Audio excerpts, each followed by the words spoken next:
Oke, hari ini sebenarnya aku agak takut ya. Karena di tahun 2023 kemarin kan mulai rame tentang ChatGPT. Iya. Dan sekarang rame lagi banyak tools-tools yang dibuat berdasarkan dari AI. Iya. Aku pun menggunakannya. Mm-mm. Dan tim Muda Cuma Sekali, tim Akademi Kreator pun menggunakannya. Dan menurut aku sekarang itu perkembangannya ngeri sih kan. Benar sih. Ngeri sampai di tahap Disclaimer, video ini dimodifikasi dari sumber terpercaya dan disajikan dalam kerangka penggunaan wajar untuk meningkatkan literasi finansial. Kami tidak bermaksud melanggar hak cipta, namun kami di sini mengundang semua penonton untuk berdiskusi dan belajar bersama. bisa orang nganggur ya, terus di PHK ya. Iya, ngerinya tuh kayak apa ya, kayak kamu ngeliat pocong gitu di depan gitu loh. Ngerinya tuh sampai kayak gitu. Kenapa? Karena aku takut orang yang udah harusnya mencari uang, tapi gara-gara AI ini tuh jadi parah banget gitu. Iya. Ini aku lihat berita-berita ya, Em ya. Di sini ngeliat ada BT Group PHK 55.000 orang karena pakai AI. Oke. Dan di CNN, Duolingo, aplikasi yang kita kalau ngomong pakai bahasa Indonesia bisa ditranslate ke bahasa Perancis misalnya. Dia PHK juga karyawan kontraknya gara-gara AI. Dan yang aku lihat lagi Google kemarin. Iya, Google. Google kemarin Ratusan karyawan ya kalau nggak salah ya. ratusan salesnya mau diganti pakai AI. Nah ini aku cukup ngeri sih ya. Takutnya orang-orang yang mau cari kerja malah nggak bisa dapetin kerja karena perusahaan-perusahaan tuh ngerasa kayak ngapain gue pakai orang gitu. Iya, betul. Karena kan mostly kalau misalnya kita nge-hire orang gitu ya, dibanding nge-hire robot, satu robot nggak ada tidurnya. Benar. Dua, Terus meminimalisir human error. human error, betul. Sama yang ketiga, robot nggak perlu pulang kampung. Iya sih. Dan kerja lebih cepat, Kerjanya lebih cepat. efisien. Gak ada saudara yang sakit di kampungnya harus pulang dan lain-lain. Pasti kalau secara bisnis orang pasti milihnya kayak gitu sih. Iya. Dan yang paling mantap sih ini ya, motong fixed cost sama operational cost. Ya operational cost juga kepotong sih. Kamu ada dengar-dengar lagi gak sih kayak perusahaan-perusahaan lain gitu yang motong karyawannya di Indonesia terutama ya?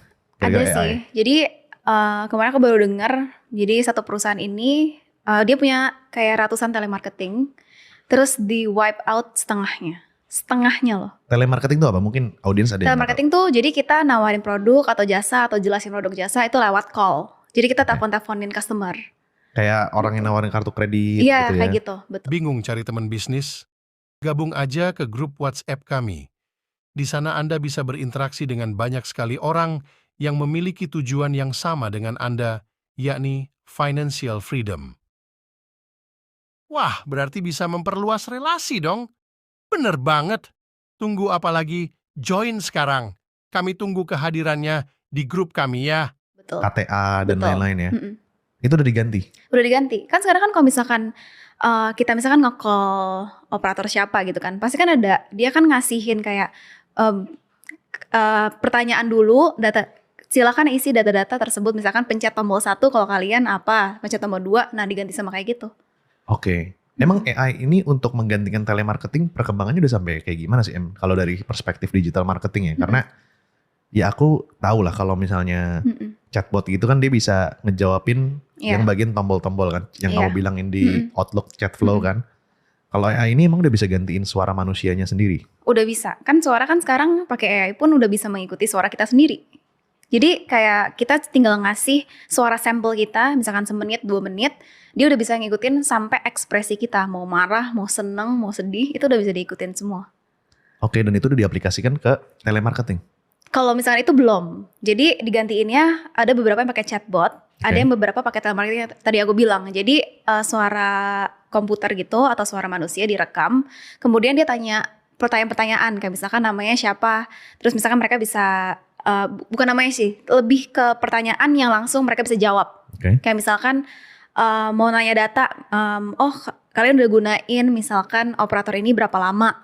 Terus dikasih pilihan, pencet 1 sebulan, pencet 2 bulan, 3 bulan. Nah itu mereka narik data dari situ. Jadi itu kan basic questions yang apa ya, sekarang AI itu udah bisa gunain gitu. Oke. Nah kalau itu tuh AI-nya tuh ada vendor sendiri gitu kayak semua orang bisa pakai open source gitu atau kayak ada orang yang udah customize coding kayak gitu kalau untuk perusahaan kayak gitu? Mungkin ada yang customize coding ya. Kalau misalkan yang udah perusahaan gede pasti pakai customize. Tapi setahu aku juga ada yang udah bisa berbayar. Tapi pasti berbayar sih. Oke. Kalau kayak gituan. Kalau prediksi Emily ya, karena kan Emily di digital marketing dan mungkin tahu cost-nya berapa sih? Kalau misalnya mau bikin satu AI untuk perusahaan kayak gitu. Let's say kita nggak ngomongin perusahaan yang besar banget ya. Tapi kayak perusahaan kecil lah yang mungkin belum PKP, ya kan? Dan itu dia udah mau menggunakan AI. Cost-nya itu di sekitar berapa Em? Mungkin aku bisa kasih contohnya chatbot ya. Ya. Kalau untuk chatbot gitu, sebulan buat UMKM aja misalkan 700.000 udah bisa dapet kok. 700.000? 700.000. Itu gila sih. Iya, makanya kan sekarang seremnya orang-orang makin nggak dibutuhin gitu. Karena AI pun murah. Iya sih, itu lu bayar 700.000 sebulan, mungkin lu hire satu orang yang mengoperasikan AI tersebut, diajarin gitu. Lu nggak perlu admin dan customer Nggak service perlu, sampai ke 5 untuk orang, yang 7 basic orang. questions ya. Tapi kalau misalkan yang sampai bener-bener dalam banget, yang memang masih perlu human touch, emang belum bisa digantikan. Ya. Tapi kalau misalkan AI yang dipinterin kan juga ada nih, itu juga serem. Iya, gitu. iya benar. Itu benar. one day menurut aku juga bisa nge-wipe customer service sih. Bener sih, kalau misalnya kalian tahu yang namanya Moore's Law, jadi itu teknologi, itu bakalan naik itu benar-benar signifikan parabolik ke atas. Betul. Kenapa? Karena transistor setiap tahunnya itu dibikin tuh makin kecil. Aku ngelihat sendiri dari GeForce Nvidia, dari yang 10 nanometer jadi 7 nanometer sampai ke bawah. Nah ini aja baru 1 tahun loh kita Betul. ngelihat ChatGPT yang kemarin dikeluarin tuh, tak. Dan sama 1 tahun ini udah Sepinter segila ini itu, sih. segila itu. Udah segila ini sih. Itu kalian harus hati-hati sih. Beneran Iya, deh. banget. Beneran deh. Buat orang-orang yang skillnya masih standar. Standar. Kayak gampang digantikan sama robot Iya. sih. Seminimal-minimalnya sih kalian bisa mengoperasikan AI sih. Iya, apalagi buat kalau misalkan skill yang dipelajarin sekarang tuh hanya kayak sebuah rutinitas atau repetitif gitu di perusahaan, itu bakal nggak dipakai lagi. Bisa kasih contoh nggak? Contohnya Misalkan apa aja? Masuk-masukin data, terus analisa data tersebut jadiin reporting, itu udah bisa pakai AI. Bener sih. Itu bisa pakai AI nih. Iya. Kalau kalian download ChatGPT ya, pengguna ChatGPT yang ChatGPT 4 ya, itu ada namanya. Ada. Bisa baca Excel kan dia? Buat data analitik kalau nggak salah nih, research and analysis, kalian lihat di sini. Terus kayak ada scholar.ai, AI scientist generate new hypothesis, analyze text, figure and tables from 200 million research. Ini ada data-data. Kita bisa minta ChatGPT untuk runningin data sampai bisa bikin pivot table-nya. Ada grafiknya dan lain-lain sih. Bahkan sampai Google Slides, mau bikin slides, Oh iya. bisa di-generate. Oke. Nah ini menarik nih Em. Di ChatGPT ini kan juga ada SEO ya. Iya. Kamu kan SEO juga ya. Itu kan kamu kan ibarat kata juga ada impactnya dari ChatGPT ini kepada Iya, betul. ininya kamu kan. Betul. Apa namanya pekerjaannya betul, kamu kan. Betul. Itu gimana kamu nanggapinnya? Kalau misalkan SEO ya, kalau misalkan di SEO itu kan aku benar-benar berhubungan banget sama pembuatan artikel, optimizing-nya. Nah, untuk pembuatan artikel yang kasihan itu ke-wipe adalah para writers. Para writers. Para writers itu ke-wipe sama orang-orang yang udah bisa gunain prompt ChatGPT dengan sangat bagus. Jadi dia bisa menghasilkan suatu artikel yang lebih bagus daripada writer. Nah, kalau misalkan emang kalian mau kalau misalnya kita mau jadi seorang writer ya di zaman sekarang, itu kita juga harus optimize. Jadi justru bagus nih bagi misalkan aku writer nih. Oh justru bagus nih bagi aku ada AI. Jadi mempercepat kerjaan aku. Tapi aku harus naikin skill aku adalah gimana cara aku membuat artikel yang udah dibuat sama AI itu bisa omongannya kayak human. Karena mau sebagus apa pembuatan AI, tetap kita harus moles ya supaya lebih bagus, supaya bisa lebih terima sama customer kalau misalkan lagi baca. Tapi kalau misalkan untuk SEO-nya juga sendiri, optimization-nya juga semakin sulit dan rank untuk pertama di Google juga semakin sulit karena banyak kompetitorsnya. artikel-artikel juga semakin bagus, kita juga harus kasih sesuatu yang lebih bervalue. Jadi kalau misalkan cuman yang cetak-cetak aja, semua udah nanya pakai ChatGPT. Tapi kalau misalkan kita mau sampai orang-orang itu datang ke website kita untuk melihat suatu artikel yang bener-bener bagus, kita juga harus hasilin artikel yang bervalue banget gitu. Oke, kalau dari Itu yang omongan susahnya. kamu itu sih, dilihat orang yang masih kepake itu orang yang mikir. Betul. Harus Bukan orang mikir. yang rutinitas bergerak. Iya. Pokoknya yang rutinitas, yang repetitif nggak akan kepake. Semua Oke. bisa digantiin. Oke, Mm-mm. itu dari sisi digital marketing ya. Iya. Ini dari sisi content creator juga bahaya sih. Betul. Ini aku ngelihat, aduh guys, CapCut guys. Kalau kalian buka CapCut yang ini ya, yang online video editor ya. Mm-mm. Itu ada namanya Magic Tools nih. Kalian bisa lihat di sini, di screen gua. Dan di sini tuh ada long video to short. Terus abis itu otomatis clips to video. Terus script to video. Jadi script to video tuh di CapCut, walaupun belum sempurna ya. Itu bisa kita masukin script kita, taruh di CapCut-nya. Dan CapCut nyariin footage-footage yang menggambarkan apa yang kita omongin. Oh ya? Kita nggak perlu cari-cari sendiri, kita nggak perlu masukin lagi, Wow. cuman taruh doang. Oke, terus ada clips to video, ya kan? Dan kalau menurut aku ini bahaya buat ini ya, Video editor kali ya? video editor ya. Benar. Video editor yang kan sekarang kan rame tuh video editor yang short, yang potong-potongin kan Iya. ya. Dan aku tuh ngelihat di tahun 2023 itu kan lagi rame trennya Ali Abdal, rotoskopi dan lain-lainnya. Itu kan agak susah ya. Nah, cuman yang aku ngeliat juga, walaupun mereka bisa skill kayak gitu, marketnya tuh makin dikit yang ngebutuhin skill tersebut.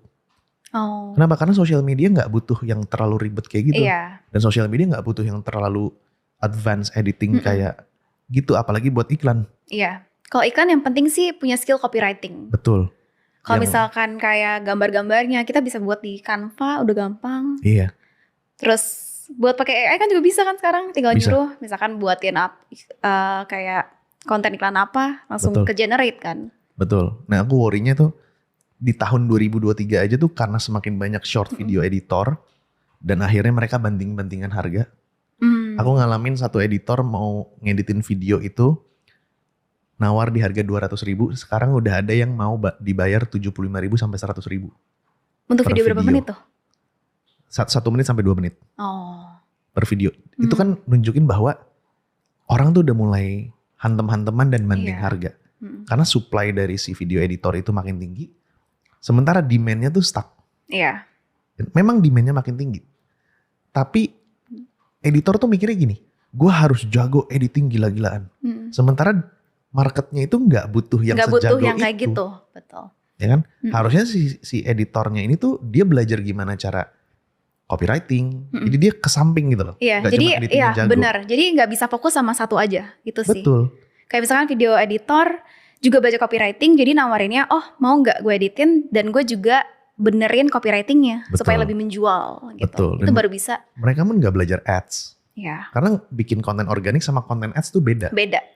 Coba bayangin kalau misalnya kalian editor bisa bilangnya gini. Gue bisa bikin kalian konten ads yang CTR-nya pasti tinggi. Ya. Terus abis itu saya bisa ngerjainnya dalam waktu cuman 1 jam. Menggunakan AI. Ya, Itu lebih bagus. benar. Dan mirisnya nggak banyak orang yang udah menggunakan AI ini setiap hari. Kan? Iya. Masih belum kenal lah, belum aware mungkin ya. Iya, teman-temanku aja ada yang nggak tiap hari buka ChatGPT. Aku tiap hari pasti buka ChatGPT. Aku juga. Pasti buka Iya, ChatGPT. pasti. Nah, terus ada lagi ini yang menarik juga yaitu ya ChatGPT-nya ya. ChatGPT yang update sekarang dibandingin yang 3.5 ya. Wah, ini sekarang udah jauh lebih bagus loh. Bagus. Lebih, menurut aku lebih to the point, terus jawabnya nggak terlalu ngawang-ngawang kayak dulu. Betul. Dan ditambah lagi ChatGPT ini ada yang namanya Explore GPT. Nih, kalau nanti kamu lihat di itu ya videonya ya. Dia tuh udah integrated sama Canva, Oh wow. sama konsensus. Jadi kamu bisa minta tolong cariin artikel penelitian yang udah terbukti secara empiris ya, tentang apa. Ada kayak misalnya Klaus et al, Emily et al, itu udah jelas ada researchnya. Wow. Itu bisa dicari. ya kan? Logo generator, Oh iya, logo generator. gila Itu sih. aku juga gunain sih. Logo generator misalkan kan ada beberapa klien aku yang UMKM atau misalkan yang middle class pun ya. Kadang-kadang mereka punya toko fisik tapi mereka mau masuk ke digital marketing belum ada logo. Ya, Terus aku langsung pakai AI generator aja, logo generator. Terus aku bikinin nih aku udah buatin logo. Mereka langsung happy banget gitu. oh iya. Iya, daripada mereka ke pembuat logo misalkan berapa hari bla bla bla, aku tinggal bilang ya udah aku bantuin. Itu kan jadi value added aku juga ya di jasa Yes. aku kayak gitu. Mungkin yang nonton ini ada desainer yang bilang nggak bisa gitu, logo kan harus ada filosofinya dan lain-lain, Iya, ada betul. apa namanya yang dipakai sama Apple tuh angle ratio apa gue nggak Iya, tahu ya. iya. Kan? Ya tapi kalau di kelas UMKM mah yang penting cuan bro. Iya. Dan ingat di Indonesia banyak kan UMKM. Mm-mm. Ekonomi kita ditopang sama Iya. UMKM kan. Aku lupa 60% apa 70% tuh UMKM. Mm-mm. Ya mereka butuhnya yang kayak gini. Iya. Terus ada Write for Me. Aku pernah bikin artikel sama news dari Write for Me. Iya, aku juga pernah tuh Ya kan? bikin artikel. Di ChatGPT pun bikin artikel bisa. Dan tools sebanyak ini Mm-mm. bayarnya $20 sebulan. Mm. $20 tuh berarti 300.000. Iya. Tools sebanyak ini guys. Jadi kalau lu compare sama nge-hire satu orang untuk satu spesifik skill dan harus Iya. bayar UMR kayak Mahal. ini good deal banget sih Good deal banget kayak berapa persen buat doang, pebisnis, berapa iya. persen doang buat hasilin yang lebih yes, no drama, dan lebih bagus, nggak ada pulang kampung, cepet. nggak ada THR, ya kan?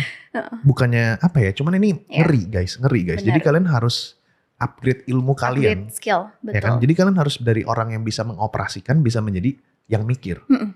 Tambah lagi favorit aku yaitu Leonardo TI. Mm-mm. Ini dia, ya Allah. Ini bisa bikin, lihat nih guys, ini bisa bikin foto realistik kayak gini cuman pakai prompt dan di generate-nya cuman 30 detik. Wow. Dan ini bisa dibuat motion kayak gini guys. Tuh. Cuman sekali klik doang. Sekali klik doang tuh. Sekali Gak usah klik ngapa-ngapain doang. lagi. Gak usah ngapa-ngapain. Gak usah ngapa-ngapain. Ini ngeri guys. Ini ngeri guys. Dulu kalau misalnya mau bikin-bikin kayak gini kalian harus foto, edit pakai Lightroom Iya bener. atau edit pakai Photoshop. Ini udah enak banget guys. Jadi ya fotografer, designer atau apapun itu you really need to use AI sih. Use AI. Harus AI. Sama ada lagi nih yang 11 Labs. Oh iya. Wah ini the best sih Em. Ternyata Hmm? aku juga pakai itu ternyata namanya 11 Labs? 11 Labs. Serius? Kamu pakai buat apa? Yang gunain lebih papaku sih. Dia kan juga suka buat konten. Jadi dia gunain suaranya sih buat bikin Konten apa tuh? konten. Dia juga suka buat konten edukasi juga. Oh iya bapak Dan mau juga konten untuk juga? bisnisnya. Ngeri juga. Nanti spill IG-nya ya. Penasaran nih. Nah ini AI ini yang 11 Labs itu bayarnya sebulan cuman $5. Berarti berapa tuh? 70-an 75.000. ribuan nih. 80.000 lah anggap. Anggap 100.000 deh. Ini bisa bikin kayak gini guys. Jadi kalian itu syuting video kalian. Terus abis itu bukan video ya, voice. Masukin ke sini sampel voice-nya. Dan kalian bisa generate voice Benar. tanpa perlu kalian voice over. Voice over. Nih ini contohnya nih ya, kita tulis ya. Halo Emily, kenalkan nama saya Aldio. Ya, mari kita berpodcast bersama. Kita generate kayak gini nih, cuma beberapa detik dan dia pakai token kuota kan. Iya betul. Kita nyalain suaranya. 1, 2, 3. Halo Emily, kenalkan nama saya Aldio. Mari kita berpodcast bersama. Ini ngeri sih. Iya ngeri banget menurut aku. Ini ngeri banget guys. Ini kalian bayar $5. Kalian dapat ini sih token gue yang agak mahal ya. Karena mau nyobain yang voice cloning profesionalnya. Jadi voice cloning kita tuh di fitur ini, kita bisa kasih voice cloning kita. Nanti AI-nya setiap minggu belajar untuk bikin lebih bagus lagi voice cloning kita. Tapi belum tersedia buat bahasa Indonesia ya. Iya. Masih tersedianya buat Indonya bahasa masih Inggris. rada jelek sih. Kalau yang sekarang udah bagus Em. Yang ini udah bagus banget Em. Tapi Nanti- menurut aku tuh kayak masih ada suara komputernya gitu. Masih, Iya masih. masih. Ini yang penting settingan di sininya nih. Di voice settingnya. Harus nemuin sweet spotnya. Oke. Jadi memang harus ngulik-ngulik. Nah, kalau misalnya kita pakai paket yang selanjutnya itu sekitar $11, kita bisa minta AI-nya itu belajarin terus voice kita jadi makin upgrade tiap minggu. Tiap minggu. Itu kita harus itu juga gak sih kayak kasihin sampel terus atau dia bisa belajar dari satu sampel itu untuk generate? Jadi dari satu sampel, terus kita gunain kan, gunain ketik-ketik kayak gitu. Nah habis itu nanti dia akan belajar terus tiap minggu, upgrade terus. Kita nggak usah tambahin sampel sama sekali. Wow. Dia akan selalu upgrade terus tiap minggu. Jadi AI-nya dibikin punya otak. Iya, dipinterin. Itu kan yang seremnya juga kan dari AI. Nah itu juga yang seremnya dari AI. Iya. Karena apa? Kemarin ya, ada iklan judi online. Iya. Pakai mukanya Mbak Najwa Shihab sama Mas Raffi Ahmad sama Atta Halilintar pakai AI. Iya. Jadi itu suaranya ngikutin mereka kan? Ngikutin mereka. Ini nih, ini guys. Bener-bener ini nih. Wah ini ngeri banget sih. Ini parah sih. Iya. Bisa disalahgunain kan? Ngeri. Ini judi online loh, bener-bener judi online. Dan dia ngasih tahu mereknya apa, jelas-jelas, dan suaranya masih tetap kayak robot, tapi ya Allah mirip banget. Mirip. Itu ngeri sih. Bisa disalahgunain. Iya, dan ini buat sebut penipuan malahan. Kemenkoinfo itu udah bikin surat edaran, tapi kita belum ada peraturan jelasnya. Dia hanya bilang AI itu harus dipakai menurut etika, menghormati norma dan lain-lain. Ada beberapa poin, silakan baca sendiri ya. Ya. Ini makin takut sih aku sih. Iya, sama sih. Dan statistiknya kalau dari Google Trends, artificial intelligence ini tuh dari kemarin jatuh sedikit di Desember, ini udah mulai naik lagi nih. Karena semua orang ngomongin AI. Mau di YouTube, di TikTok, di Twitter, semua udah ngomongin AI sekarang. Iya ngeri banget, bener-bener ngeri sih.